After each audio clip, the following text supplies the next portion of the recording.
Bab 10. Ketika tidur menjadi kesaksian Tauhid. Pada puncak perjalanan ini, tidur tidak lagi dipahami sebagai wilayah kelalaian, melainkan sebagai kesaksian paling jujur tentang apa yang benar-benar hidup di dalam diri. Saat tubuh terlepas dari kendali dan kesadaran lahir mengendur, tidak ada lagi yang bisa disembunyikan. Di sanalah Tauhid diuji, tanpa kata, tanpa niat, dan tanpa usaha. Jika zikir tetap hidup dalam keadaan ini, maka itu bukan lagi hasil latihan, melainkan bukti bahwa hati telah mengenal tempat bergantungnya. Tidur menjadi saksi bahwa hubungan dengan Allah tidak berhenti ketika manusia berhenti mengingat dengan caranya sendiri. Tauhid yang telah meresap tidak membutuhkan penguatan melalui pikiran. Ia tidak goyah oleh lupa, tidak pudar oleh lelah, dan tidak terputus oleh gelapnya malam.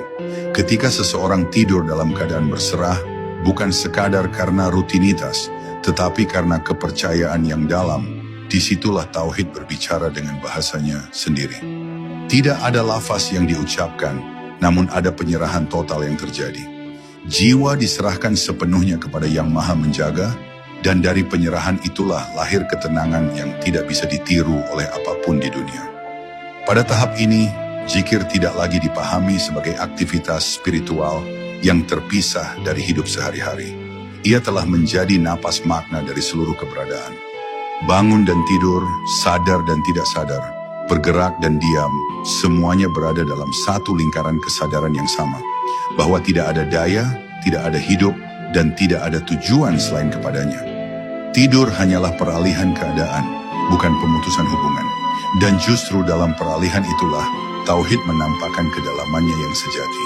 Para arif tidak mengejar pengalaman luar biasa dalam tidur, karena mereka tahu bahwa tanda terdalam bukanlah apa yang terlihat, melainkan apa yang menetap. Ketika bangun, hati terasa kembali dari perjalanan yang aman. Ada ketenangan yang tidak bergantung pada mimpi. Ada kesiapan untuk menghadapi hari tanpa beban berlebihan. Ini bukan hasil sugesti, melainkan buah dari jiwa yang telah terbiasa menyerahkan urusan kepada pemiliknya. Tidur menjadi bagian dari ibadah, bukan karena niat khusus, tetapi karena Tauhid telah mengalir di dalamnya. Dan disinilah perjalanan ini menemukan penutupnya yang sunyi. Bukan dengan klaim telah sampai, bukan dengan perasaan istimewa, melainkan dengan kesadaran yang sederhana namun dalam. Bahwa ketika tubuh terlelap, ketika dunia benar-benar ditinggalkan, dan ketika manusia tidak lagi mampu mengingat apapun, masih ada satu hubungan yang tidak terputus. Hubungan itu tidak bergantung pada ingatan manusia, tetapi pada penjagaan Allah.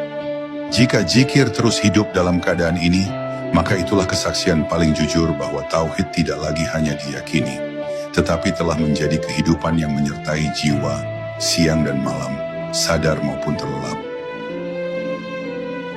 Sebelum kita berpisah, izinkan hening ini menetap sejenak di hatimu. Apapun yang kau dengar malam ini, jangan buru-buru kau nilai dengan pikiran. Biarkan ia turun perlahan, bekerja dalam diam, seperti zikir yang tidak bersuara namun terus hidup. Jika tubuhmu nanti terlelap, serahkanlah dirimu sepenuhnya kepada Yang Maha Menjaga. Tanpa beban, tanpa tuntutan, tanpa rasa harus apapun. Ingatlah, engkau tidak sendirian. Bahkan saat engkau tidak sadar, ada hubungan yang tidak terputus oleh tidur, tidak dilemahkan oleh lupa, dan tidak dihapus oleh gelapnya malam. Semoga ketenangan ini menemanimu hingga engkau terjaga kembali dengan hati yang lebih lapang dan jiwa yang lebih pasrah.